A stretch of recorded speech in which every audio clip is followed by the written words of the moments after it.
Paano ba mag-invest sa Pilipinas? Kumusta? Welcome sa ating quick guide na paano ba mag-invest sa Pilipinas? Kung ikaw ay nagsisimula pa lang o curious kung paano nga ba palagwin ang iyong pera dito sa bansa, perfect ang episode na to para sa iyo. In the next 10 minutes, pag-uusapan natin ang basics ng investing, mga options mo, at ilang tips para hindi ka malugi. Let's go! Bakit mahalaga ang pag-i-invest? Unang tanong, bakit nga ba kailangang mag-invest? Simple lang. Kung iniipon mo lang ang pera mo sa alkansya o savings account, mabagal ang pag-grow nito. Mabababa ang interest rates, minsan less than 1% lang per year. Pero ang inflation, o yung pagtaas ng presyo ng bilihin, umaabot ng 3% hanggang 6% kada taon. Ibig sabihin, bumababa ang value ng pera mo habang hindi ito gumagalaw.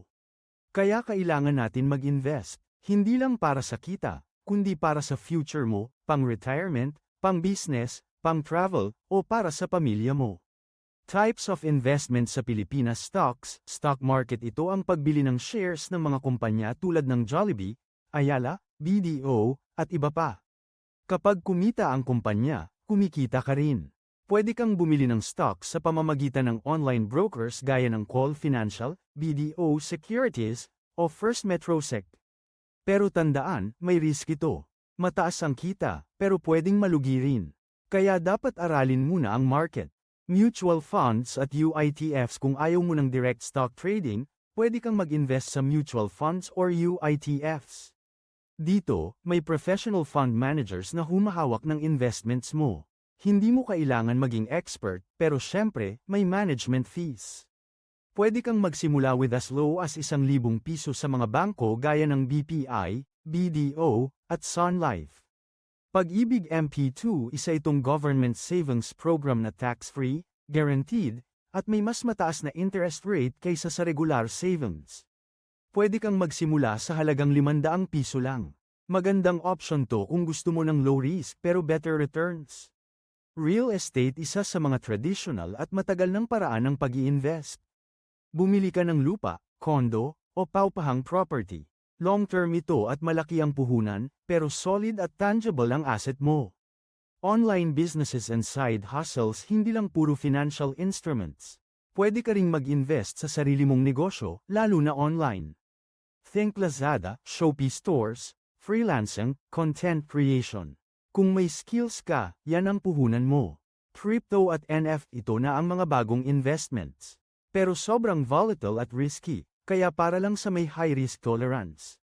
Kung gusto mong pasukin, siguraduhin na may sapat kang kaalaman. Tips for beginners, alamin ang risk profile mo. High risk ba o low risk ang kaya mong i-handle? Kung easily anxious ka, huwag muna sa stocks or crypto. Try muna Pag-ibig MP2 or mutual funds. Magkaroon ng emergency fund. Bago mag-invest, dapat meron kang at least 3 hanggang 6 months worth of expenses na nakatabi. Hindi pwedeng lahat ng pera mo nasa investments. Start small and be consistent. Hindi kailangang malaki agad ang puhunan. Magsimula sa 1,000 piso, 5,000 piso, ang mahalaga, tuloy-tuloy.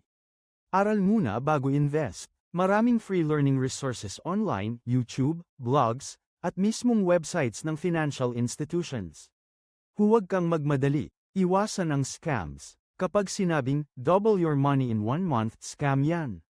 Stick to legitimate and regulated investment platforms. Sa panahon ngayon, hindi na sapat ang kumikita ka lang sa trabaho.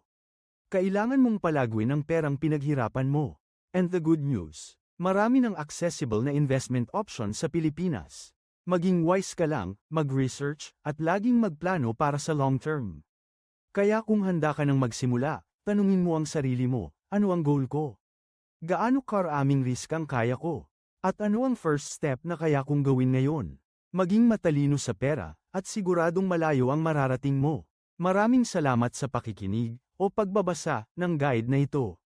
Kung gusto mong matuto pa, let me know and I can help you dive deeper sa kahit alin sa mga investments na nabanggit natin. Hanggang sa susunod.